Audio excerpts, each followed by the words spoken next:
Rain had a cruel way of making people feel unwanted. Maybe that was why Anderson hated it. The cold drops soaked through his thin shirt as he stood silently outside the enormous black gates, his small fingers curled tightly into fists at his sides.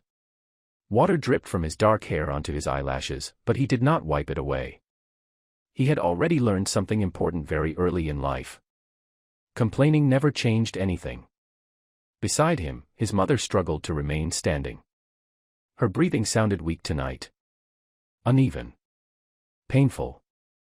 Every few seconds, a soft cough escaped her lips despite how hard she tried to suppress it. One trembling hand gripped the iron gate while the other pressed against her chest as though she was trying to hold herself together physically. Anderson looked up at her quietly. He hated that look on her face. The desperate one. Because desperation always meant humiliation came next. "Please," she whispered weakly to the guard standing beyond the gate. "Just tell him I'm here. Just once." The guard sighed heavily, already irritated. "I told you before. Mr. Kane doesn't want to see you." Her fingers tightened around the metal bars. "At least let him see Anderson." "No." The answer came too fast. Too easily. Like they weren't even human enough to deserve consideration. Anderson lowered his eyes silently. He was used to this part. The whispers. The stares. The cruel little comments adults thought children couldn't understand. Bastard. Mistake. Unwanted. Even at his age, he already understood what those words meant. His mother swallowed painfully. He's still his son. The guard laughed softly. Not kindly. Then he should have been born somewhere else. The words struck harder than the rain. Anderson's fingers curled tighter. His chest hurt suddenly. Not because of the insult. Because of his mother. He could feel her breaking beside him little by little every time they came here. Still. She kept coming back. For him. Always for him. The rain grew heavier. Cold wind swept through the empty street, making his mother sway slightly. Anderson instinctively reached for her hand. Her skin felt freezing. "You should sit down," he whispered softly. She quickly forced a smile. The kind mothers made when trying to hide pain from their children. "I'm okay." But Anderson knew she wasn't. Children noticed more than adults believed. He noticed the medicine she skipped because food mattered more. Noticed the way she coughed blood into napkins when she thought he was asleep. Noticed how tired her eyes looked lately. Anderson noticed everything. That was why he rarely spoke. Because some pains became heavier once spoken aloud. Minutes passed. Then finally. The gates opened. His mother straightened immediately. Hope filled her exhausted face so quickly it almost hurt to look at. Anderson felt nothing. Or at least. He tried not to. A man stepped out from inside the mansion. Tall.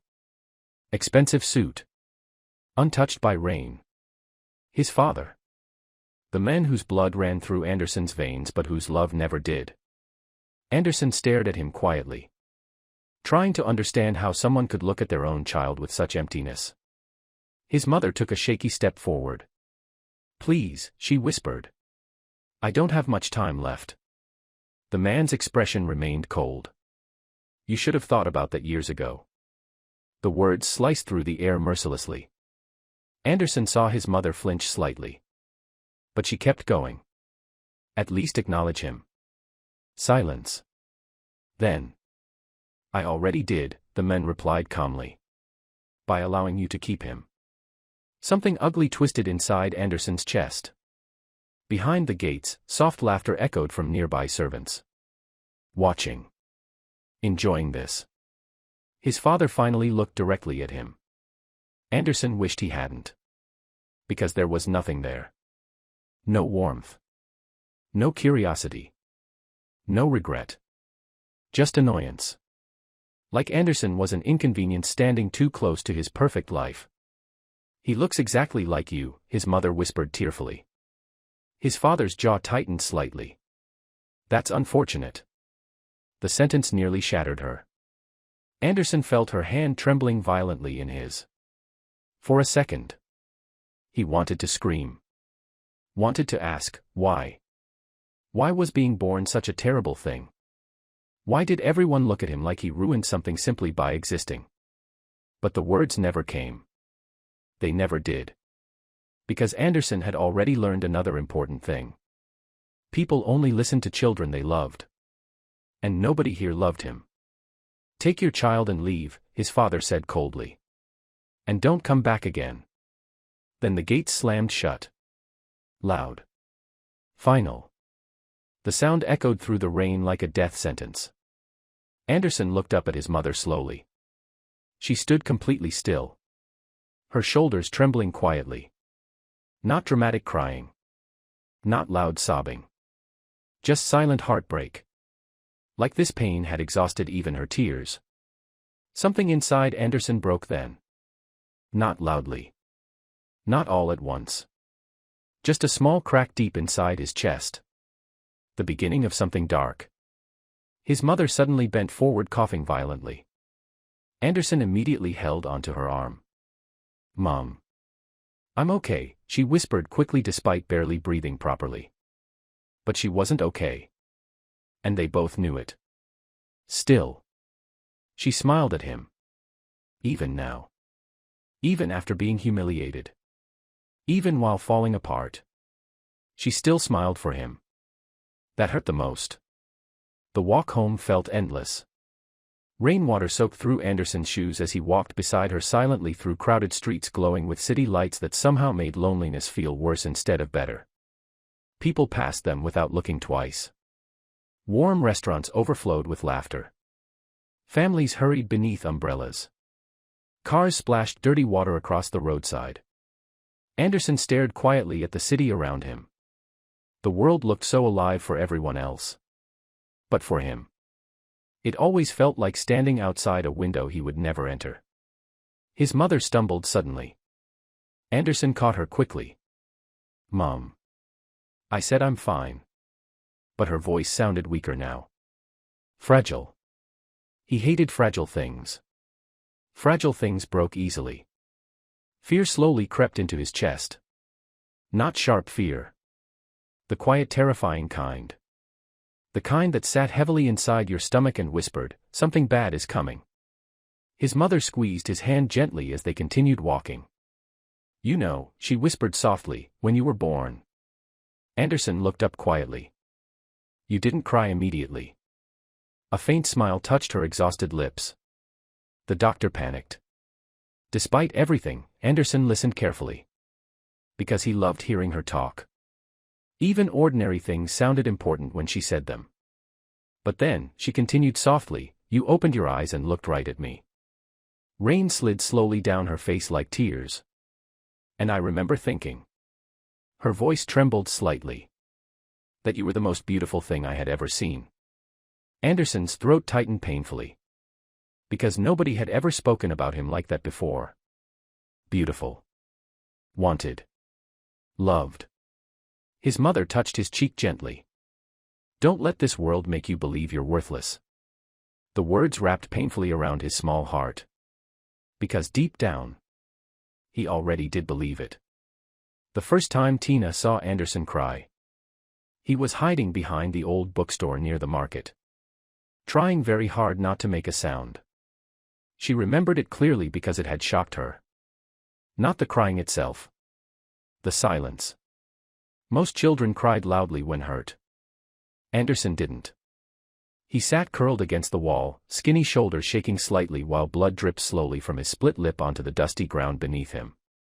Like he had already learned the world hated weakness. Tina stood several feet away holding 2 pieces of bread her mother had sent her to buy. She was only 12 then. Too young to understand why seeing him like that made her chest hurt. At first, she almost walked away. Not because she disliked him. Because everybody said she should stay away from him. Children repeated adults more than they realized. And adults always said the same things about Anderson. Bad blood. Trouble. That boy. Like even his name dirted their mouths. But Tina had never understood it. Every time she looked at him, all she saw was someone painfully lonely. And lonely people made her sad. Slowly, she walked closer. Anderson noticed immediately. His entire body stiffened. He wiped his face quickly with the sleeve of his shirt and stood up too fast like he'd been caught committing something shameful. His eyes avoided hers. "I'm leaving." His voice sounded rough. Embarrassed. Tina frowned slightly. "Why are you bleeding?" Silence. Then quietly. "I fell." It was obviously a lie.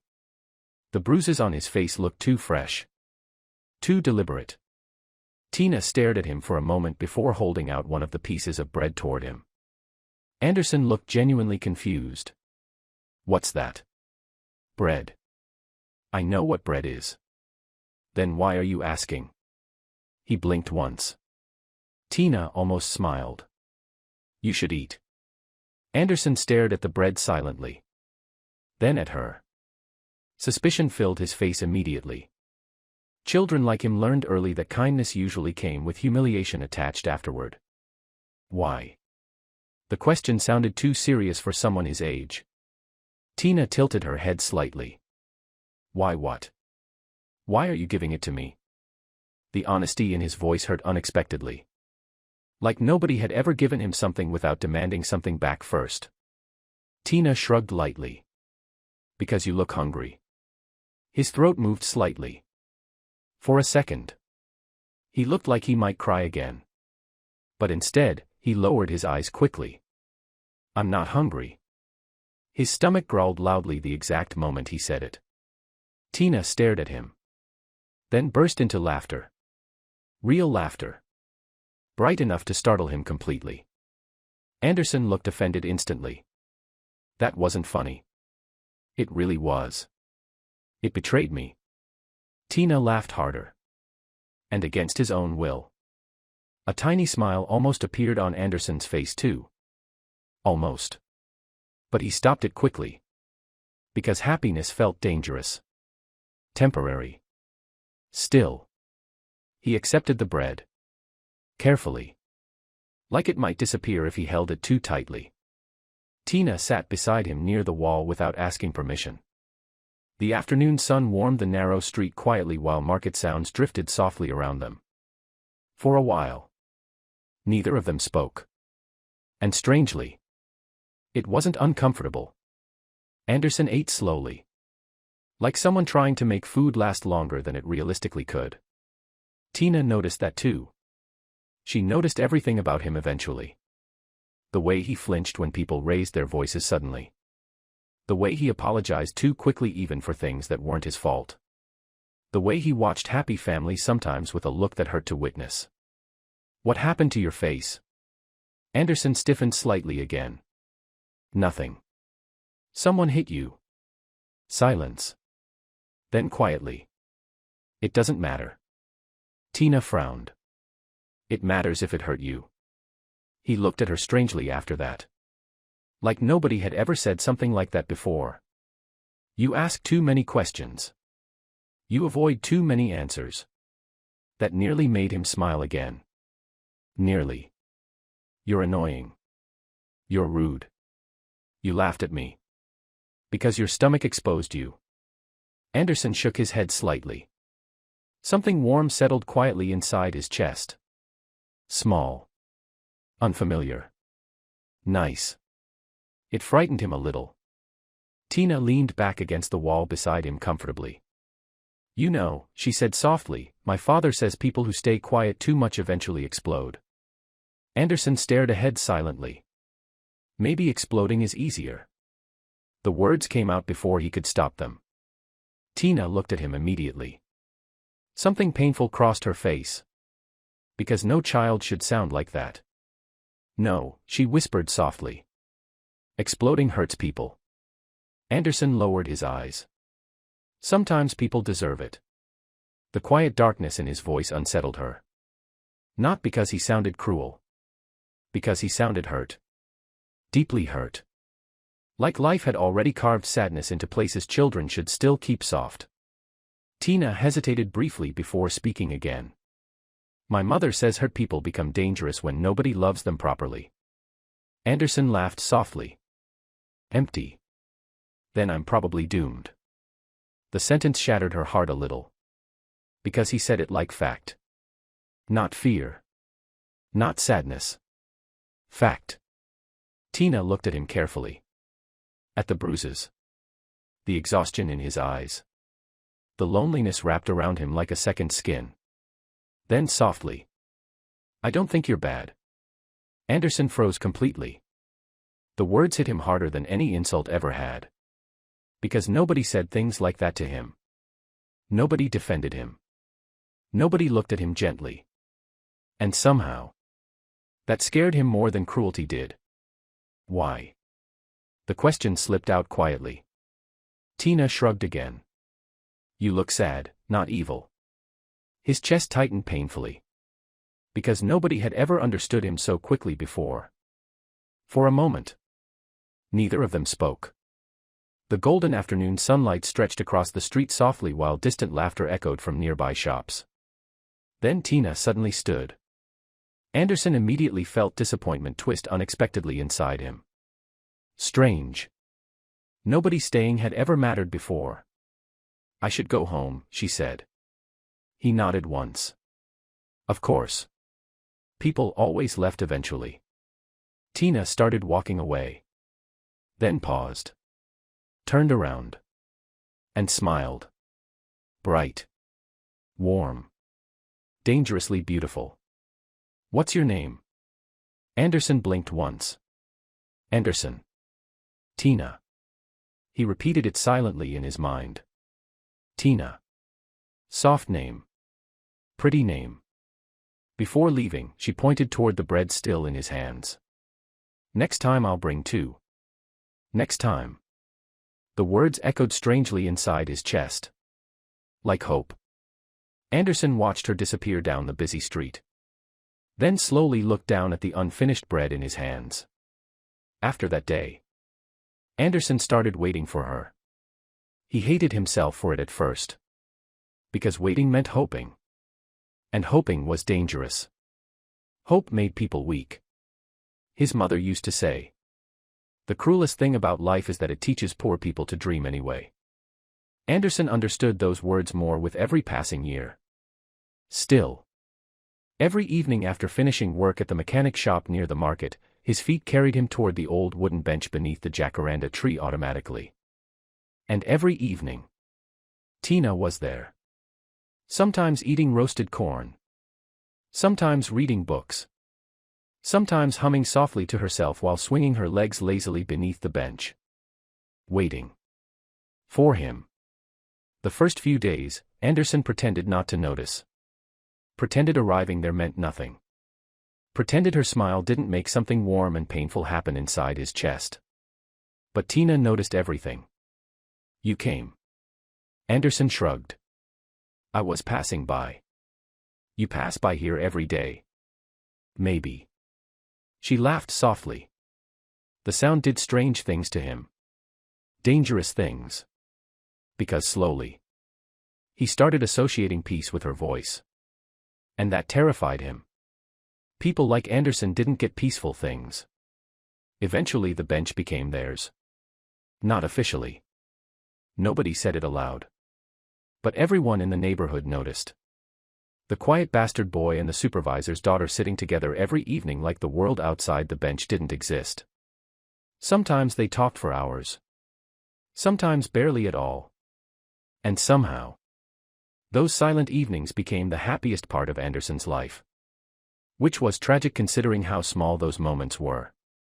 One afternoon, Tina found him asleep on the bench. The sight nearly broke her heart. His body looked exhausted. One arm tucked protectively beneath his head while grease stains marked his clothes from working all day.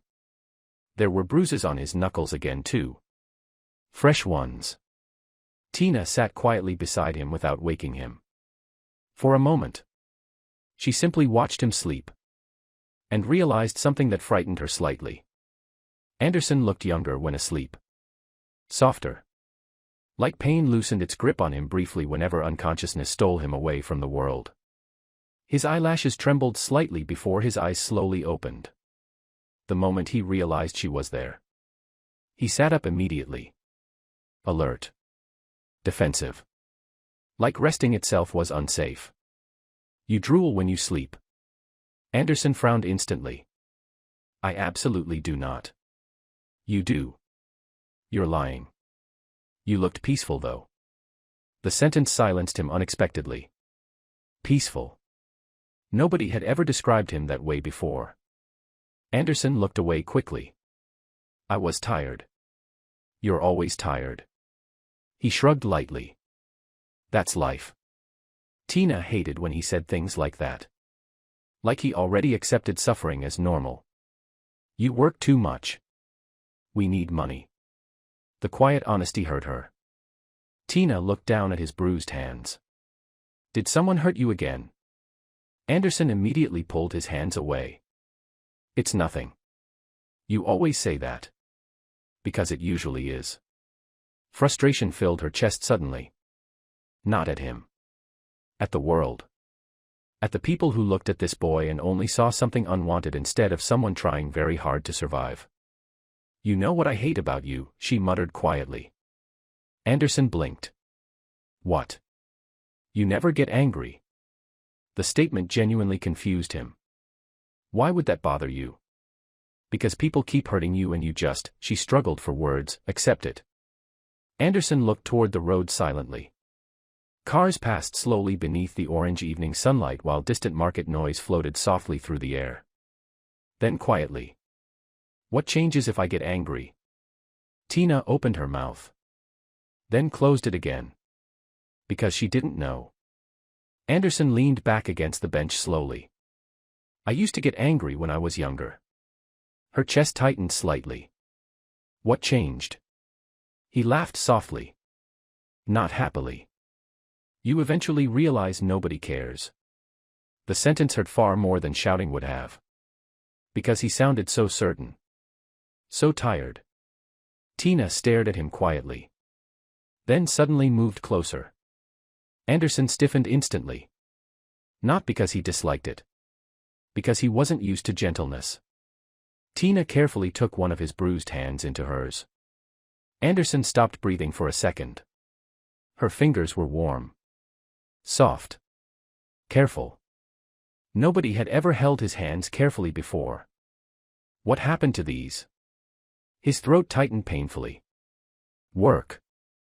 That's not from work. Silence. Then quietly. I got into a fight. Tina frowned immediately. You. Surprising. Yes. That almost made him smile. Almost. What happened? Anderson hesitated briefly. Then shrugged lightly. They were talking about my mother. Something cold entered his voice at the end. Tiny. Sharp. Tina's chest ached instantly. What did they say? Silence. Then softly. That she should have aborted me. The world seemed to stop around them. Tina stared at him in horror. Anderson looked away casually. Too casually. Like he'd heard worse before. Which somehow made it more heartbreaking. Anderson. It's fine. No, it isn't. He finally looked at her then. Really looked.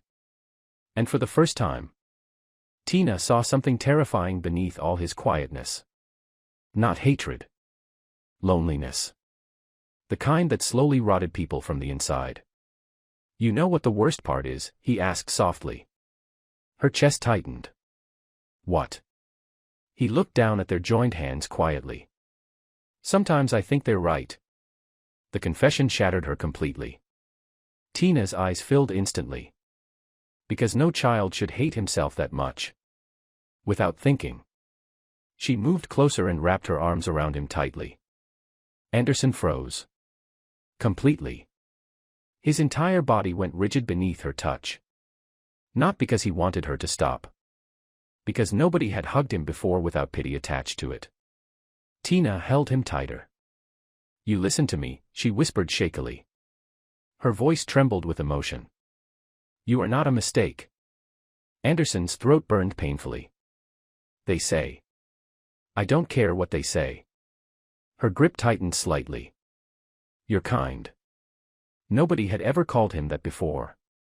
You work hard. His chest hurt. You protect your mother. Something inside him trembled violently. And you still smile even after life keeps hurting you. Anderson shut his eyes tightly. Because suddenly, he felt dangerously close to crying. Anderson Kane never cried in front of people. Not anymore. But Tina made him weak in ways he didn't understand. Her voice softened further. And I think, she whispered quietly, the world is cruel because it's afraid of people like you. He frowned slightly. People like me. The ones who stay soft even after suffering. Silence. Long. Painful silence. Then Anderson laughed weakly against her shoulder. You really say strange things. Tina smiled through tears. Maybe. The closer Anderson became to Tina, the more frightened he grew. Not of her. Of himself. Because loving someone when you had nothing felt dangerous. Like holding something beautiful with bleeding hands.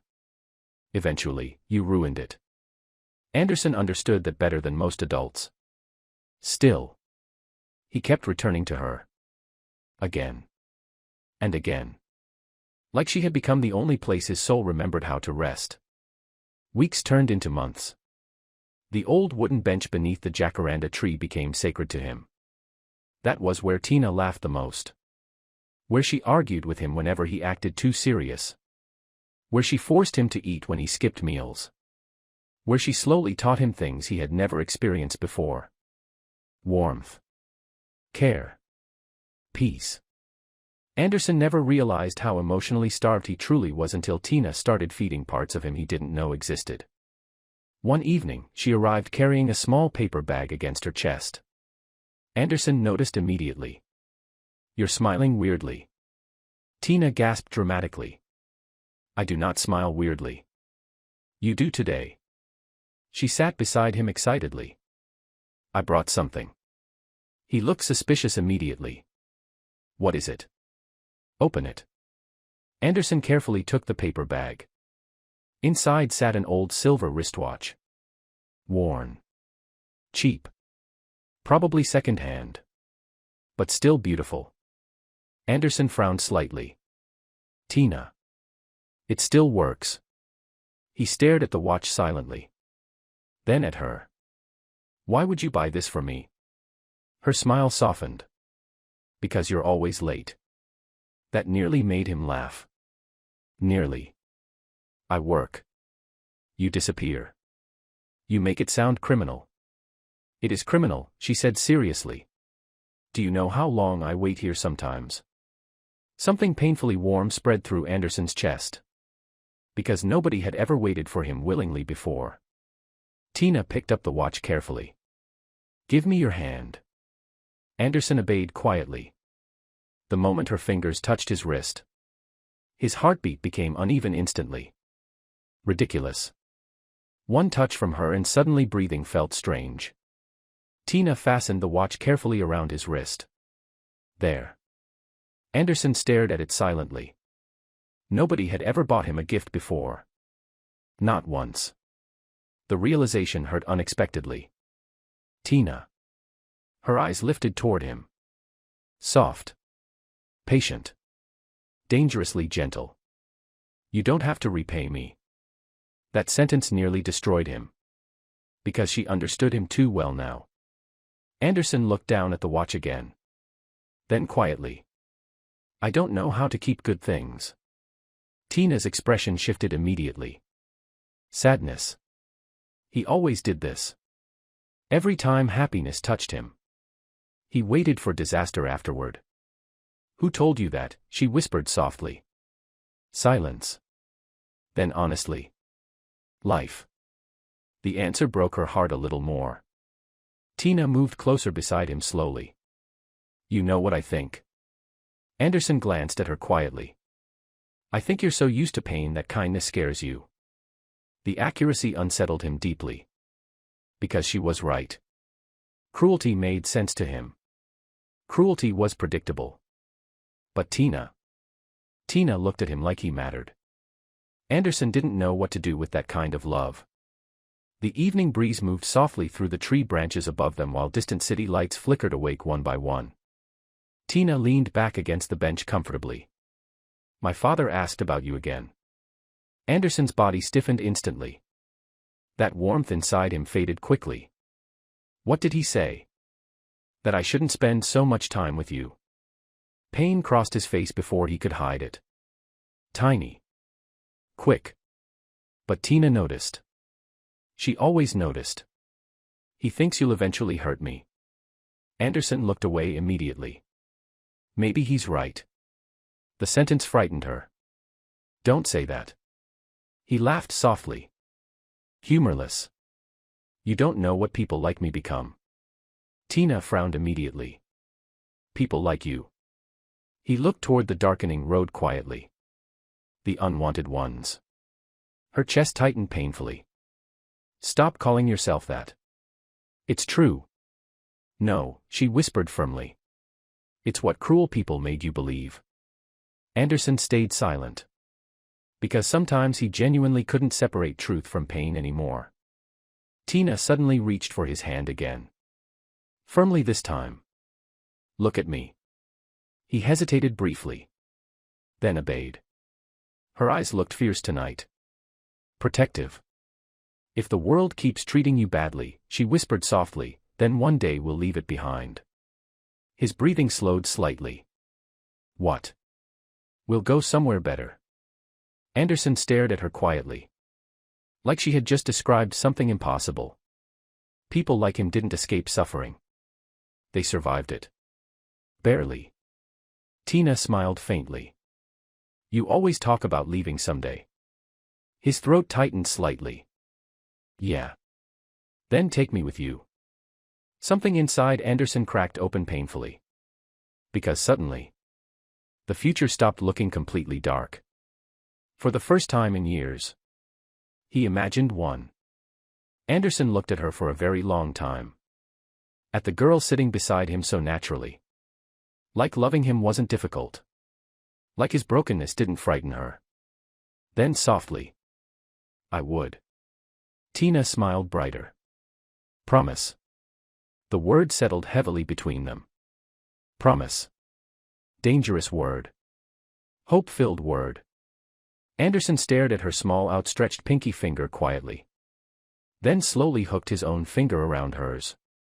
The moment felt strangely sacred. "I promise." Tina's smile nearly stopped his heart. God. He would do anything to protect that smile. Anything. And that frightened him too. Because Anderson had begun realizing something terrible lately. The more he loved Tina, the more violent his thoughts became whenever the world threatened her. Someone insulted her once near the market. Anderson broke the boy's nose without thinking. A drunk man grabbed her wrist outside a shop weeks later. Anderson nearly killed him. The darkness inside him scared him sometimes. But never more than when it involved Tina. Because suddenly, hurting people felt easy if it meant protecting her. Anderson looked down at their linked fingers silently. Then quietly. "I don't want you waiting for me forever." Tina frowned. "Why would I stop?" Pain flickered across his face again. Because deep down, he knew life would eventually punish him for loving her. People like Anderson didn't keep beautiful things. The world always took them back. "I'm serious," he whispered softly. "If someday I disappear, don't." The interruption startled him. Tina's eyes had filled with emotion suddenly. "Don't talk like that." Anderson swallowed slowly. Because he didn't know how to explain it. The fear. The constant feeling that happiness around him was temporary. That eventually life would remember who he was and destroy everything again. Tina squeezed his hand tighter. "You promised." His chest tightened painfully. "Yes." "So come back no matter what happens." The words settled deep inside him. Like chains. Like prayer. Like fate quietly writing tragedy into both their lives. Anderson looked at her softly. Then finally nodded once. I'll always come back to you. Anderson knew something was wrong the moment he saw the crowd outside the company building. People whispered in clusters beneath the flashing emergency lights while rainwater soaked the pavement around them. Workers stood near the entrance murmuring nervously to one another, their faces pale beneath the stormy evening sky. Fear settled immediately inside his chest. Cold. Sharp. Wrong. He pushed through the crowd quickly, ignoring the annoyed voices behind him. Ignoring the rain. Ignoring everything except the terrible feeling growing heavier with every step. Then he saw the blood. Near the staircase entrance. His breathing stopped instantly. No. No. A stretcher emerged through the company doors. Anderson's heart nearly stopped. His mother lay motionless beneath the white hospital sheet, dark blood staining the fabric near her head while paramedics rushed her toward the ambulance. For one horrifying second, the world became silent. Completely silent. Like reality itself refused to move. Then suddenly, everything crashed into him at once. The shouting. The sirens. The rain. His own heartbeat exploding violently inside his chest. Mom. His voice cracked as he ran forward desperately. Someone grabbed him immediately. Kid, stop. Anderson fought violently against the grip. Let go of me. Panic consumed him completely. His mother looked too still. Too pale. Too broken. The ambulance doors opened. Anderson managed to break free just long enough to reach the stretcher. His trembling hand grabbed hers instantly. Cold. Her skin already felt frighteningly cold. Mom, he whispered shakily. Her eyes slowly opened. Barely. The moment she saw him. Pain crossed her face. Not physical pain. Heartbreak. Because mothers somehow suffered more when their children looked afraid. Anderson's tears mixed with rainwater uncontrollably now. Please don't leave me. His voice sounded small again. Like a child. Not the quiet boy constantly trying to act older than his pain. Just a terrified son. His mother weakly squeezed his fingers. Tiny pressure. Barely there. Still. It nearly shattered him emotionally. You'll be okay, she whispered weakly. No. His breathing became uneven. No, no, no. She tried lifting her hand toward his face. Failed halfway. Anderson immediately held it against his cheek himself. You promised me, he cried softly. You promised you wouldn't leave. The heartbreak in his voice made even the paramedics look away. His mother's lips trembled weakly. Then quietly. I'm sorry. The apology broke something inside him permanently. Because suddenly, Anderson realized she believed she was already dying. No, he shouted desperately. You're okay, you're okay. But deep down, he knew. Children always knew. The ambulance doors closed. Anderson tried climbing inside immediately. One of the paramedics stopped him gently. You can ride in front. He nodded too quickly. Desperate. Terrified. The ambulance pulled away violently through the rain-covered streets while Anderson sat frozen near the front, trembling hands clenched tightly together. Everything felt unreal. Like a nightmare he couldn't wake from. Then, a familiar voice echoed behind him inside the ambulance. Anderson. His head snapped up immediately. Tina stood near the hospital entrance they had just passed. Soaked by rain. Terrified. Her father stood beside her. Anderson's breathing stopped again. Because suddenly, he noticed the blood on Raymond Carter's sleeve. The world tilted violently. Anderson stared at him through the ambulance window. Raymond looked pale. Panicked. Guilty. Tina's eyes filled with tears the moment she saw Anderson inside the ambulance. She started moving forward instinctively. But her father grabbed her arm tightly. Too tightly. Anderson noticed. Their eyes met through the rain-streaked glass. Tina looked horrified. Like she wanted to say something. Like she wanted to run to him. But the ambulance drove away before she could. Anderson slowly turned forward again. His chest hurt. Everything hurt. Because suddenly, something terrible started growing inside him. Suspicion. The hospital smelled like death. Cold walls. Harsh lights. Antiseptic. Anderson hated it instantly. Hours passed painfully slowly while doctors rushed in and out of emergency rooms without giving clear answers. Nobody spoke to him properly. Nobody explained anything. He was just a poor unwanted boy sitting alone in a hospital hallway with blood-stained clothes and terrified eyes. Invisible. Until his mother's coughing blood finally forced the doctors to notice her condition fully. Internal bleeding. Severe spinal injuries. Complications. Words Anderson barely understood. All he understood was this.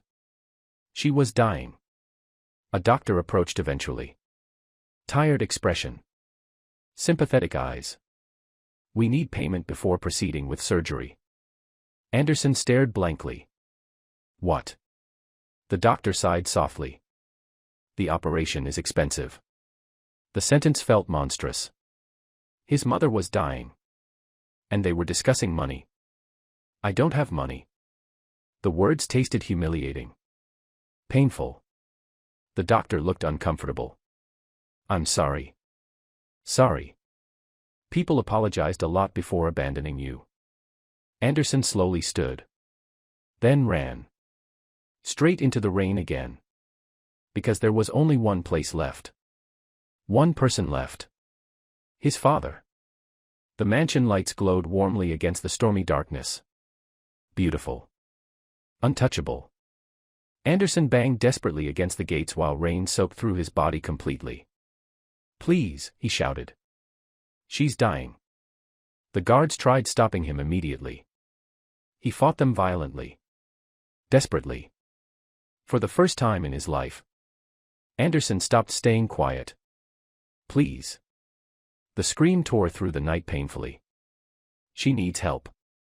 The mansion doors finally opened. His father emerged slowly beneath the covered entrance. Annoyed. Not concerned. Anderson ran toward him immediately. She needs surgery. Rainwater dripped from his face uncontrollably. They said she'll die without it. His father looked at him silently. Then calmly. How unfortunate. The words shattered Anderson completely. No. No human being could sound that cold. She worked for your company. Anderson's voice broke violently. She's dying. Silence. Then his father sighed impatiently. You shouldn't raise your voice at me. Something dark exploded inside Anderson's chest. Pain. Rage. Terror. All mixing together into something poisonous. She's dying because of your people. The guards grabbed him immediately. Anderson fought violently. Screaming. Crying. Breaking apart completely. For the first time. His father's expression shifted slightly. Not sympathy. Disgust. You truly inherited her lack of dignity. The sentence killed something inside Anderson. Right there. In the rain. Under those mansion lights. The guards threw him back onto the wet pavement harshly. Anderson hit the ground hard. Pain shot through his body instantly. Still. He tried getting back up again. Because his mother needed him. But then. His father spoke one final time. Cold enough to freeze hell itself. If she dies. Silence. Then let her. The gates slammed shut. And Anderson stopped breathing. Because in that exact moment, the world finally succeeded in turning love inside him into hatred. By the time Anderson returned to the hospital, it was too late. The white sheet covering his mother's body told him everything before anyone spoke. Still. Silent. Gone. Anderson stood frozen near the doorway. Unable to move. Unable to think. Because mothers weren't supposed to disappear. Not his mother. Not the only person who ever loved him properly. A nurse approached quietly. "I'm sorry." Anderson didn't answer. Couldn't. His legs slowly carried him toward the bed automatically. His trembling fingers pulled the sheet back carefully. His mother looked peaceful. That somehow made it worse. Because she no longer looked like she was suffering. She just looked far away. Anderson touched her face gently. Cold. Too cold. His chest finally broke completely then. A sound escaped him afterward. Not crying. Not screaming. Something worse. The sound of a human soul collapsing under unbearable grief. And somewhere outside the hospital, a girl sat crying alone in the rain. Still clutching the promise bracelet Anderson once tied around her wrist. Unaware that the boy she loved had just lost the last soft part of himself forever. People came to funerals pretending grief made them human. Anderson realized that while standing beside his mother's coffin, everyone suddenly looked kind now. Soft voices. Sad expressions. Sympathetic eyes. It disgusted him. Because none of them cared when she was alive. None of them cared when she coughed blood into cheap handkerchiefs while working herself to death. None of them cared when she begged for help outside mansion gates in the rain. But now. Now they wanted to act sorrowful. Anderson hated all of them for it. The church smelled like flowers and wet clothes. Rain tapped softly against the windows while mourners whispered prayers Anderson no longer believed in. He stood beside the coffin silently dressed in borrowed black clothes slightly too large for his thin body. People kept touching his shoulder gently. Offering condolences. Speaking softly. Anderson wanted them all to leave him alone. Because every kind word felt fake now. Meaningless. Tina arrived halfway through the funeral. The moment Anderson saw her, something painful twisted inside his chest. She looked exhausted. Eyes swollen from crying. Rainwater clinging to her hair as she stepped nervously inside the church. Their eyes met instantly. Anderson looked away first. That frightened her immediately. Because he always looked at her before. Always.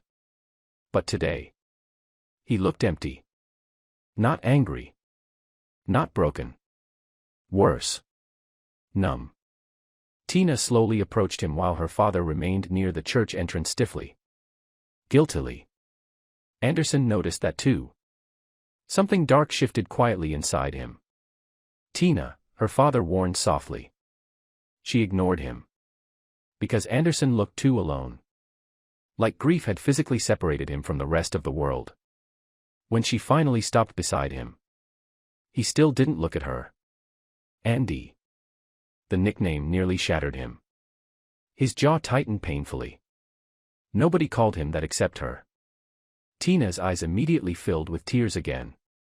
Because even standing beside him now, she could feel it. Something inside Anderson had changed. Permanently.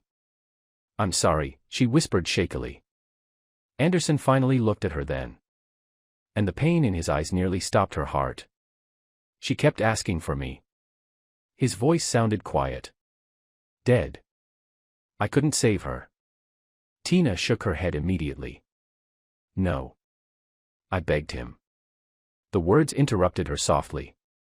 Tina froze. Because she understood instantly who he meant. Her stomach twisted violently. Anderson stared ahead at the coffin again. "I begged him to help." Tears slid down his face silently now.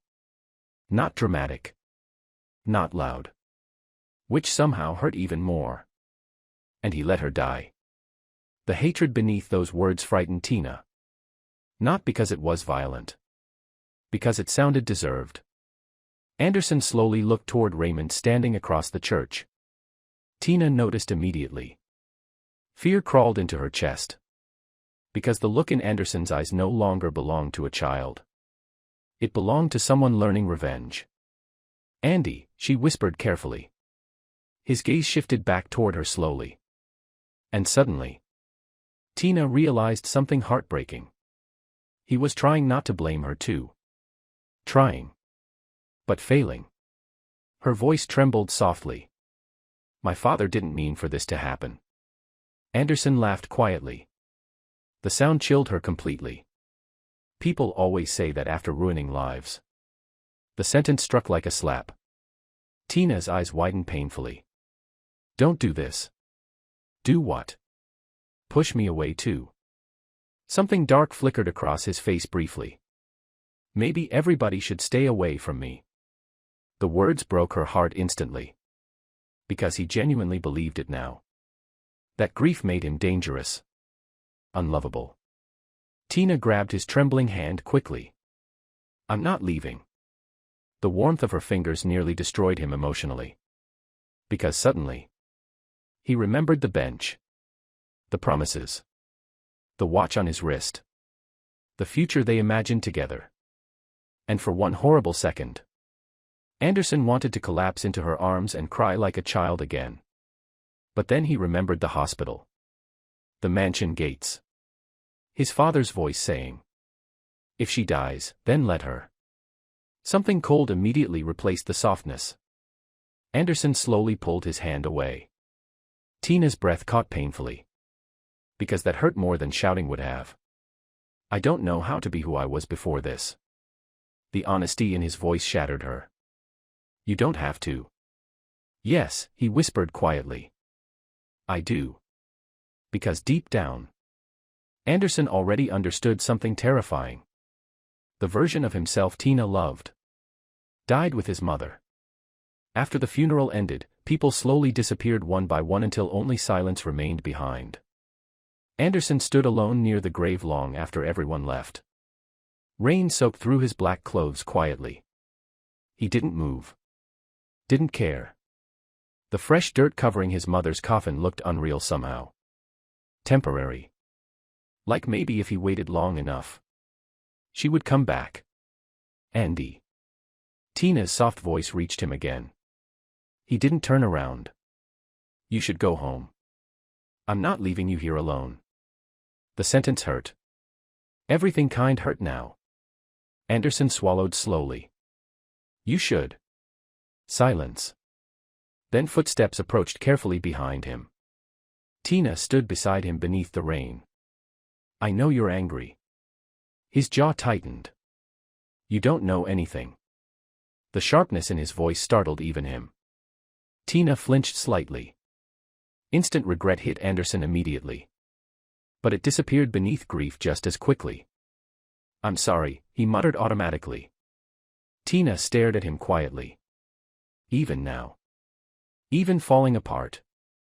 He apologized too quickly. Like he believed his pain inconvenienced others. You don't have to say sorry to me. Anderson laughed weakly. Yes, I do. Why? Silence. Then honestly. Because bad things happen around me. Tina's chest broke a little more. No, she whispered fiercely. Bad things happen to you. The difference mattered. But Anderson no longer knew how to separate those things. The rain fell harder around them. Anderson finally looked at her again. Really looked. At the tears on her face. The fear in her eyes. The way she still stood beside him despite everything. And suddenly, the idea of losing her too became unbearable. Dangerously unbearable. Tina. Her breath caught softly. If one day I become someone terrible. Pain crossed her face instantly. Don't say that. What if I do? His voice sounded distant now.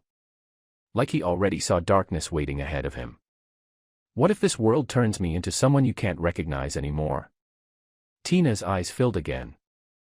Then I'll remind you who you are. The answer nearly broke him completely. Because she still believed there was something good left inside him worth saving. Anderson looked away quickly before she noticed how close he was to crying again. But Tina noticed anyway. She always did. Then suddenly, a black luxury car stopped near the cemetery gates. Anderson immediately stiffened. His father stepped out slowly. Perfect suit. Umbrella held above him by a servant. Untouched by rain again. Untouched by suffering. Untouched by grief. Hatred exploded violently inside Anderson's chest. Raw. Burning. Alive. Tina felt it immediately. The emotional shift beside her terrified her. Anderson looked at his father the way starving wolves looked at wounded animals. "You shouldn't have come," he whispered. His father stopped several feet away from the grave. Expression unreadable. Then calmly. "You have nowhere else to go now." The sentence felt monstrous standing beside his mother's grave. Anderson's hands curled into fists instantly. His father looked at him carefully. "You can come live with us." Tina's eyes widened immediately.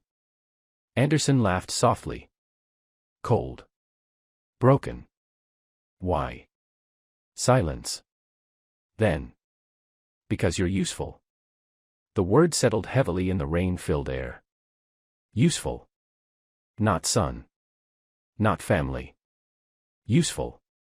Anderson finally understood then. His father wasn't offering him a home. He was claiming ownership over a weapon the world had just created. And deep down, something dark inside Anderson whispered quietly. Accept it. Learn their world. Destroy them from inside someday. Anderson looked toward Tina briefly. She shook her head slightly. Silent plea. Don't go. God. He wanted to listen to her. But grief was louder than love tonight. Anderson slowly looked back toward his father. Then quietly. Fine. The single word shattered Tina completely. Because standing there beside his mother's grave, she realized something terrifying. The boy she loved was walking willingly into darkness. The Kane mansion was beautiful in the same way graveyards were beautiful. Expensive. Quiet. Cold. Anderson realized that the first night he stepped inside it. Everything smelled polished. Perfect. Untouched by struggle. The marble floors reflected warm golden lights while servants moved silently through enormous hallways like ghosts trained never to speak loudly. It should have felt luxurious.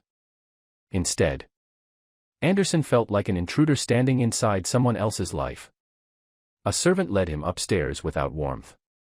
Your room. Room. Not home. Never home. Anderson stepped inside quietly. The bedroom was larger than the entire apartment he shared with his mother. Huge windows. Dark furniture. Soft bed untouched by poverty. For a second, he hated it. Because his mother died exhausted while people here lived surrounded by unnecessary comfort. The servant placed a few folded clothes onto the bed carelessly. Nothing. Because he is. Angry people were easier to manipulate. You will obey the rules of this house, she continued. You will stay out of Lucas's affairs. And most importantly. Her gaze sharpened slightly. You will remember your place. Something dangerous stirred quietly inside Anderson's chest. Not explosive rage. Worse. Coldness. Most people from your neighborhood would kill to live here. Anderson finally spoke quietly. I'd rather have my mother.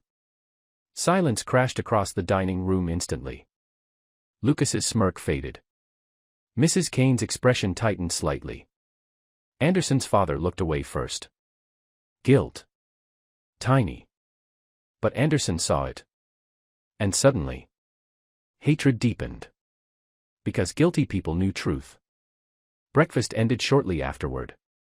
Nobody stopped Anderson when he stood and left the table. No one cared enough to. Days inside the mansion became unbearable quickly. Anderson existed there without belonging. Like furniture people regretted buying. Lucas mocked him constantly. Servants whispered. Mrs. Kane treated him like contamination. And his father? His father barely acknowledged him unless necessary. Still, Anderson endured everything silently. Because something inside him had already changed after his mother died. Pain no longer shocked him. It hardened him. One evening, Anderson returned from school bruised again. 3 boys cornered him outside the gates earlier. Bastard. Trash blood. Poor rat. The usual insults. Normally he ignored them. Today, he broke one boy's jaw. The violence frightened even him slightly afterward.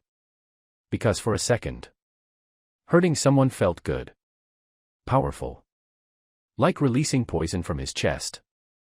Anderson stood alone in the mansion bathroom washing blood from his knuckles quietly. His reflection stared back at him from the mirror.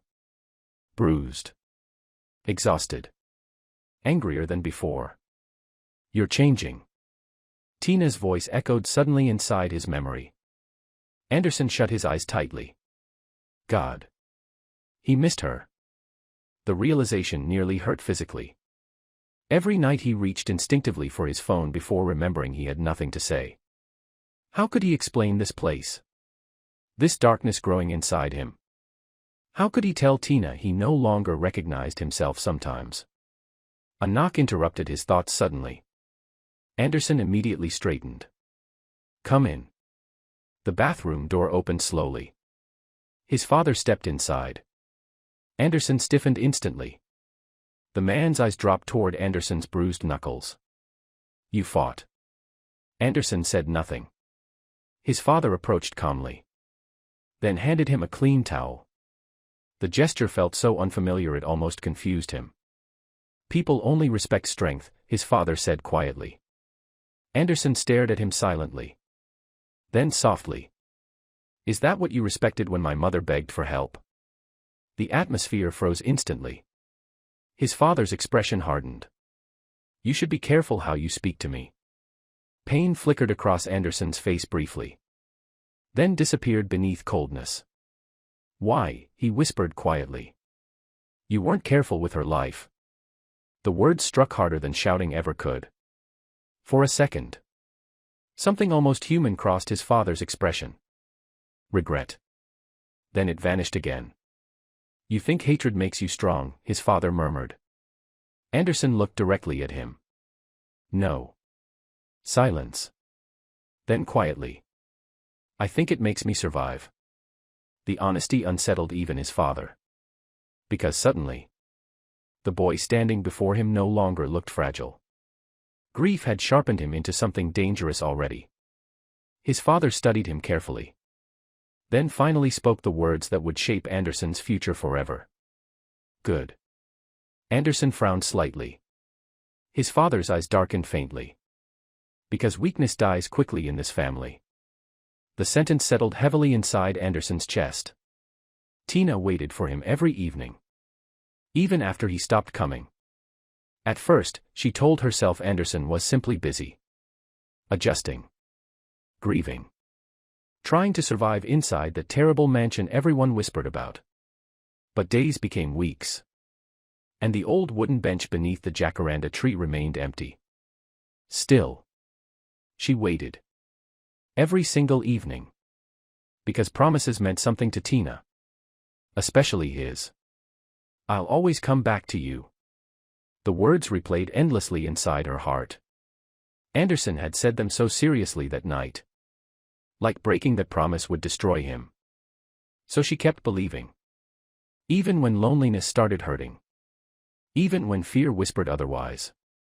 One cold evening, Tina sat curled on the bench hugging her sweater tightly while sunset painted the city in soft orange light. The silver watch she secretly bought Anderson months ago ticked steadily inside her mind. She wondered if he still wore it. Or if the mansion changed him enough to throw away things connected to her. The thought hurt more than expected. You're here again. Tina looked up immediately. Her father stood nearby watching her quietly. Guilt still lived permanently inside his face these days. Ever since Anderson's mother died. Tina noticed it constantly now. The exhaustion. The silence. The shame. It frightened her. Because deep down, she already knew he was hiding something. I told you not to come here alone after dark. Tina looked away. I'm not alone. The answer came automatically. Because emotionally. Part of her still sat beside Anderson every evening anyway. Her father sighed softly before sitting beside her on the bench. For a while. Neither spoke. Then quietly. You should stop waiting. The sentence hurt instantly. Tina's eyes filled slightly. He promised me. Her father looked toward the empty road silently. Life changes people. Not him. The certainty in her voice broke something quietly inside him. Because Raymond Carter had already started seeing the darkness forming around Anderson clearly. The grief. The rage. The hatred. And worst of all, the Kane family encouraging it. Tina looked toward her father suddenly. Did something happen at the company that day? His body stiffened immediately. Fear flickered across his face. Tiny. But enough. Tina noticed. You always look guilty when people mention her, she whispered softly. Her father stood too quickly. That's enough. The sharpness startled her. Because he almost never raised his voice at her. Tina. His breathing sounded uneven now. Leave the past alone. Then he walked away. And Tina sat frozen on the bench afterward. Because suddenly, the fear inside her chest became worse. Something was terribly wrong. And somehow, it was connected to Anderson. That same evening, Anderson sat bleeding inside an underground fight ring. The crowd screamed wildly around him while money exchanged hands beneath flashing lights and cigarette smoke. He barely heard any of it. Blood dripped slowly from his split knuckles onto the concrete floor while another boy lay unconscious nearby. Anderson stared at him silently. Waiting. Feeling nothing. That frightened him most. 6 months ago, violence terrified him. Now it quieted the noise inside his chest temporarily. Lucas leaned lazily against the metal cage watching with amusement. Told you he'd survive. Several older men laughed nearby. One of them tossed money toward Anderson carelessly. Kid fights like he wants somebody dead. The statement lingered heavily. Because it was true. Every punch Anderson threw carried grief inside it. His mother's funeral. The mansion gates. His father's cold eyes. Everything. Violence became the only language his pain understood anymore. Lucas entered the cage casually after the crowd began dispersing. You're improving. Anderson wiped blood from his mouth quietly. I don't care. Lucas smirked. That's exactly why you're good. The older boy crouched in front of him slightly. You know what makes dangerous men dangerous? Silence. Lucas tapped lightly against Anderson's chest. Nothing left here worth protecting. The words settled uncomfortably inside him. Because deep down, Anderson still had something. Tina. Just the thought of her softened something painful inside him instantly. Anderson hated how much power she still had over him emotionally. Lucas noticed the shift in his expression immediately. Interesting. You're thinking about the girl again. Anderson's jaw tightened. Mind your business. Lucas laughed softly. You know she still waits for you. The sentence nearly stopped Anderson's breathing. He looked up immediately. Something raw flashed across his face. Hope. God. Even after all this time. Just hearing that Tina still waited for him affected him violently. Lucas saw it clearly. Then smiled cruelly. That's pathetic. Anderson stood abruptly. Shut up. See. Lucas smirked wider. There's still softness left in you somewhere. Rage flickered instantly across Anderson's face. Because softness felt dangerous now. Softness got people killed. His mother stayed soft. Look what happened to her. Lucas walked closer slowly. You want my advice? Anderson said nothing. Stop seeing her. Pain crossed his face immediately. Tiny. Quick. Still visible. Lucas continued casually. Girls like Tina don't stay with boys like us forever. Us. The word disgusted Anderson. He wasn't like Lucas. Not yet. You know what happens eventually? Lucas asked quietly. She'll look at you one day and realize you became exactly what everyone feared. Something cold slid through Anderson's chest. Because deep down, he feared that too.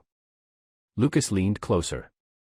And when that day comes, his smile sharpened cruelly. She'll run. The sentence followed Anderson long after he left the fight ring. That night, he finally returned to the old bench. The city slept quietly beneath soft midnight rain while streetlights reflected against wet roads. Anderson stood several feet away from the bench silently. Tina was there, curled asleep against the wooden seat while hugging her sweater tightly. Waiting. Even now. His chest hurt instantly. Because no one had ever waited for him this faithfully before. Tina looked exhausted. Lonely. Heartbroken. And suddenly, Anderson realized something terrible. He was becoming the very thing that hurt her. His footsteps woke her softly. Tina's eyes opened sleepily. Then widened immediately. Andy. The sound of her voice nearly broke him. She stood too quickly and threw her arms around him before he could react. Anderson froze instantly. God. He forgot how warm she felt. Tina held him tightly like she was terrified he might disappear again. You came back, she whispered shakily.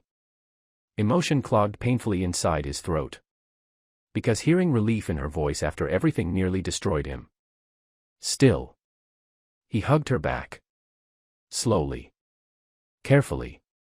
Like touching happiness hurt now. Tina pulled away slightly to look at him. Then froze. Because Anderson looked different. Older somehow. Colder. There were bruises near his jaw again. Cuts on his hands. And his eyes. His eyes no longer looked soft. Fear touched her chest lightly. Andy. Anderson looked away immediately. He hated that look. The worried one. The one people gave broken things. I've been busy. That's not what this is. Silence. Tina touched his bruised knuckles gently. Anderson flinched instinctively. Not from pain. From memory. Violence. Fight rings. Blood. Tina noticed immediately. What's happening to you? The question lingered heavily between them. Anderson wished he knew how to answer honestly. What was happening to him? Grief was reshaping him slowly into someone unfamiliar. Someone colder. More dangerous. And the worst part? Sometimes he liked it. Because pain felt lighter when he stopped being gentle. Tina's eyes filled softly. You stopped talking to me. The hurt in her voice twisted something viciously inside him. I didn't mean to. Then why? Because loving you makes me weak. Because I'm afraid I'll become someone terrible. Because this darkness inside me keeps growing. Because someday you'll look at me with fear instead of love. But Anderson said none of those things. Instead, I'm trying to survive. The honesty hurt more than lies. Tina stared at him quietly. Then suddenly grabbed his face gently between her hands. Listen to me. His breathing stopped slightly. You are not alone. The words nearly shattered him emotionally. Because he wanted to believe them. God. He wanted to believe them so badly. Tina smiled softly through tears. You still have me. Anderson looked at her silently. At the girl standing beneath the rain loving him despite everything. And suddenly, fear overwhelmed him completely. Because he realized losing Tina would destroy whatever remained of his humanity. So instead of pulling her closer, Anderson stepped backward. Tina's expression fell instantly. Painfully. Andy. He looked away. Because he couldn't bear watching her face while saying what came next. You should stop waiting for me. The world seemed to stop around them. Rain fell softly between the silence. Tina's eyes widened slowly. No. Anderson forced himself to continue. I'm serious. You promised. The sentence nearly broke him. Because yes. He did promise. And now he was about to destroy both of them anyway. Tina stepped closer desperately. No, don't do this. Anderson's chest burned painfully. You deserve better. Tears slid down her cheeks instantly. I don't want better. God. That nearly killed him. Tina refused to let go of his hand. Rain slid down both of them quietly beneath the flickering streetlight while the city slept around their heartbreak. Anderson could barely breathe. Because every second she held onto him made leaving impossible. You don't mean this. Her voice trembled softly. Desperately. Like she was trying to hold together something already breaking apart. Anderson stared at her fingers wrapped tightly around his wrist. Small. Warm. Familiar. The same hands that once fed him bread behind the bookstore. The same hands that held his bruised knuckles gently like they mattered. The same hands now trembling because of him. God. He was hurting her. And somehow. That hurt worse than anything life had ever done to him. Tina. No. Tears slid down her face uncontrollably. You don't get to disappear and come back acting like this. Pain tightened inside his chest. Because she was right. He had become cruel without meaning to. Not loud cruelty. Worse. The kind born from fear. Anderson slowly pulled his hand free. Tina's expression collapsed immediately. The sight nearly shattered his resolve. I'm trying to protect you. The words came out rough. Broken. Tina stared at him like he'd said something insane. From what? Silence. Then honestly. From me. The confession settled heavily between them. Rain tapped softly against the wooden bench nearby while distant thunder rolled across the sleeping city. Tina stepped closer again. Look at me. Anderson couldn't. Because he knew what she'd see now. Not the quiet boy she loved. Something darker. Something forming teeth from pain. You're grieving, she whispered shakily. That's all this is. No. It wasn't. Anderson knew it wasn't. Grief was only the beginning. The real problem was what grief awakened inside him. Violence felt easier now. Hatred felt comforting. And every time he imagined his father smiling coldly outside those mansion gates. Something ugly inside him whispered. Hurt him back. That voice frightened Anderson more than loneliness ever had. I got into another fight tonight. Tina froze slightly. What? I broke someone's jaw. The silence afterward felt terrible. Not because she looked disgusted. Because she looked sad. Anderson hated that look most.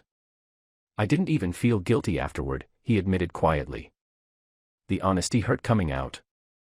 Because once upon a time, he would have hated hurting people. Now violence quieted the screaming inside his chest briefly. Tina stared at him silently. Then carefully touched the bruises on his face again. You're not a monster. Anderson laughed softly. Humorless. You don't know what's happening inside my head lately. Then tell me. Her voice cracked slightly. Please.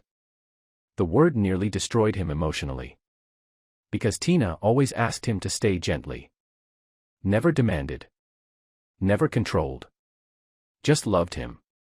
Anderson looked away toward the rain-covered streets. I think about hurting people. The confession sounded ugly aloud. I imagine revenge constantly. Tina's chest tightened painfully. Andy. I hate them. His voice lowered dangerously now. My father. Lucas. Everyone. Rainwater slid down his jaw slowly while his eyes darkened with emotions he no longer understood properly. They let her die. Tina's eyes filled immediately. I know. No, he whispered brokenly. You don't. And suddenly, everything exploded out of him at once. The grief. The rage. The helplessness. I begged him. Anderson shouted suddenly. Tina flinched. Not from fear. From pain. Because she had never heard him raise his voice like that before. I begged him to help her. His breathing became uneven. Violent. Do you know what that does to someone?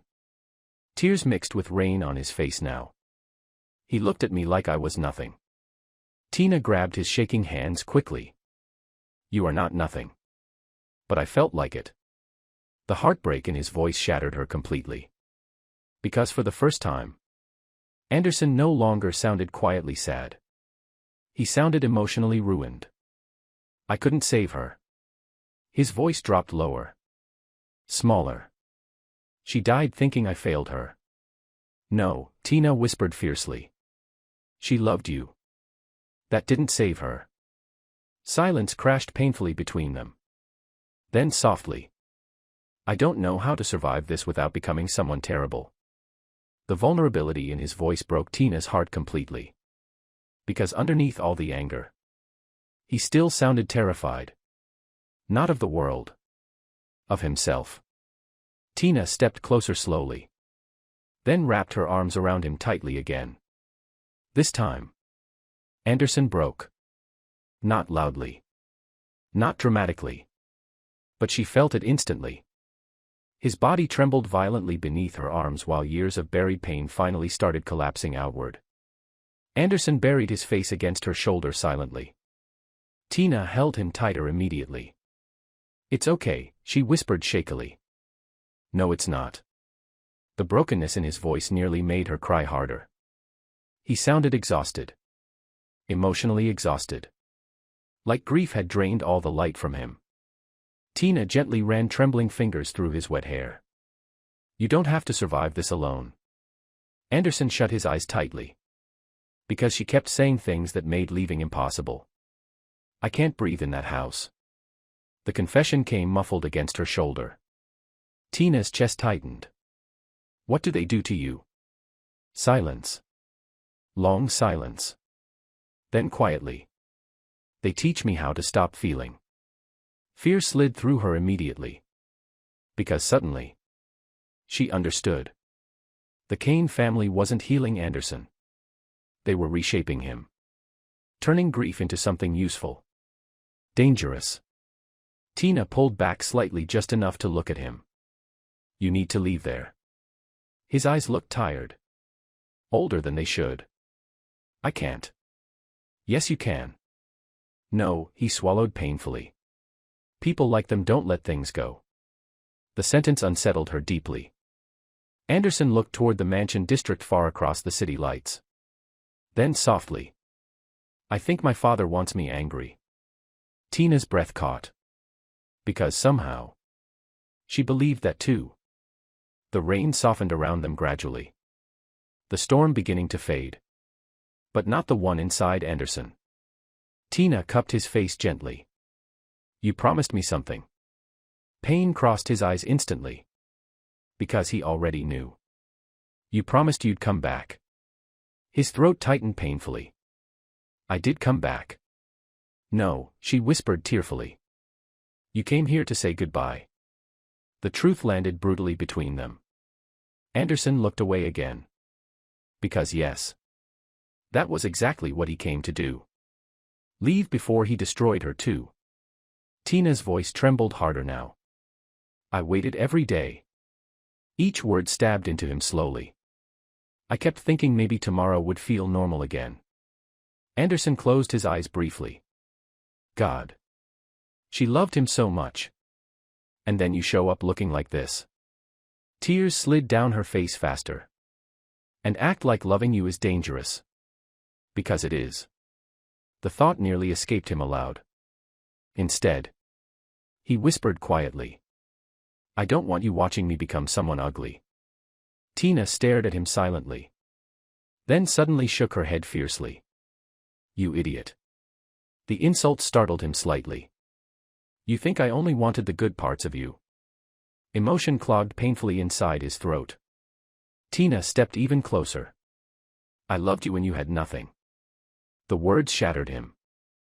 I loved you when people mocked you. His breathing became uneven again. I loved you when you thought nobody could. Anderson looked at her helplessly. Because she was making this impossible. Then Tina whispered the sentence that followed him for years afterward. So if you become lost. Her fingers tightened around his trembling hands. Then let me be the person who finds you again. Silence. Complete silence. Anderson stared at her like she had just offered him salvation. And maybe she had. But broken people feared salvation most. Because losing it afterward killed you completely. So despite every part of himself screaming not to, Anderson slowly stepped away from her again. Tina's face crumpled instantly. No. His chest burned violently now. Because this was the hardest thing he had ever done. Harder than grief. Harder than violence. Harder than hatred. Leaving her. I love you. The confession slipped out quietly. Raw. Painful. Real. Tina froze completely. Because Anderson rarely said those words aloud. Not because he didn't feel them. Because loving someone terrified him. And now. He was saying it while walking away. Tears streamed down Tina's face uncontrollably. Then stay. God. That nearly stopped him completely. Anderson stood frozen for one terrible second. 1 second away from choosing her. Choosing softness. Choosing love. Then his mother's funeral flashed through his mind. His father's cold face. The fight ring. The violence growing inside him. Anderson kept walking. Each step felt like tearing pieces from his own body. Behind him. Tina finally broke down crying. Not quiet tears. Real heartbreak. The sound nearly destroyed him permanently. But he never turned around. Because if he did, he knew he would run back to her. After that night, Anderson disappeared completely. Not just from Tina. From himself. The old bench beneath the jacaranda tree stayed empty for months afterward. At first, Tina still went there every evening. Then every few days. Then only when missing him became unbearable. Eventually, the bench became nothing more than a place where she cried quietly alone. Anderson knew none of this. Because the Kane family made sure darkness consumed him faster than grief could heal him. The underground club smelled like alcohol, blood, and desperation. Anderson stood silently near the fighting cage while older men shouted bets around him beneath flashing red lights. He was 17 now. Taller. Broader. Harder. Pain had stretched sharpness into his face while violence slowly erased softness from his eyes. Women watched him differently these days. Men avoided provoking him carelessly. Anderson hated both. Because neither changed the emptiness inside him. Lucas leaned lazily beside the cage smoking a cigarette. You're fighting tonight. Anderson wiped blood from his knuckles quietly. I fought yesterday. And won. I always win. The confidence sounded cold. Detached. Like hurting people had become routine. Lucas smirked slightly. That's what makes you useful. Useful. The word no longer hurt. That frightened Anderson most. At some point, he stopped caring about being treated like a weapon. Because weapons didn't feel disappointment. Weapons didn't grieve. Weapons didn't wake up at night hearing their mother's final apology inside their heads. Anderson entered the cage silently when his name was called. The crowd roared immediately. People feared him now. Admired him. Bet money on how violently he'd destroy opponents. Sometimes Anderson wondered if monsters were created this way. Not born. Fed. The men waiting across from him looked older. Bigger. Drunk. He laughed when he saw Anderson. They sending children now? Anderson said nothing. The bell rang. 3 minutes later. The men lay unconscious in blood. Anderson stood above him breathing steadily while the crowd screamed wildly around him. Nothing inside him moved anymore afterward. No guilt. No pride. Nothing. Lucas entered the cage laughing. You barely let him touch you. Anderson stepped over Blood casually. I'm done. But before he could leave, a voice stopped him. You fight like you're trying to die. Anderson turned slowly. An older man sat alone near the VIP section watching him carefully. Dark suit. Calm eyes. Dangerous stillness. Victor Moretti. One of the most feared men in the criminal underworld. Anderson recognized him instantly. Everyone did. Victor studied him silently. Then gestured toward the empty chair nearby. Sit.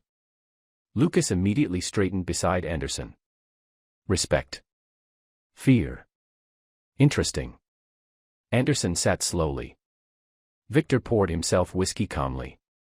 What's your name? Anderson. Full name. Silence. Anderson Kane. Something flickered across Victor's face briefly. Recognition. So you're his bastard son. The words no longer shocked Anderson. Victor leaned back studying him carefully. You hate people. Not a question. A fact. Anderson looked toward the blood-stained cage quietly. Yes. Victor smiled faintly. Good. The approval unsettled him. Victor swirled whiskey slowly inside his glass. Hate creates powerful men. Anderson finally looked directly at him. And destroys them too. That answer made Victor laugh softly. Interesting boy. Not fully corrupted yet. Victor leaned forward slightly. You know why your father brought you into his house? Anderson's jaw tightened. To humiliate me? No. Victor's eyes sharpened slightly. To use you. The sentence settled heavily. Because Anderson already suspected it. Victor continued calmly. Men like your father only keep dangerous things close. Something cold moved quietly inside Anderson's chest. Dangerous things. Was that all he had become? Victor studied him carefully. You know what I see when I look at you. Anderson stayed silent. A boy trying very hard not to feel. The accuracy irritated him immediately. Victor noticed. Then smiled slightly. Pain makes people predictable. Anderson stood abruptly. I'm leaving. Victor's voice stopped him again. Your father is preparing you for war. Silence. Anderson slowly looked back. Victor's expression remained unreadable now. The Kane Empire isn't clean. No powerful empire was. Anderson already understood that. Victor continued quietly. And eventually someone will need to dirty their hands for the family. The meaning landed instantly. Lucas never fought. Never bled. Never got sent into violence personally. Because Lucas was the heir. Anderson. Anderson was disposable. The realization should have hurt. Instead, it made terrible sense. Victor watched the understanding settle into the boy's face. Then quietly. You still have time to leave. Tina flashed suddenly through Anderson's mind. Her tears. Her voice saying. If you become lost, let me be the person who finds you again. Pain tightened viciously inside his chest. Too late. He already felt lost. Anderson walked away without answering.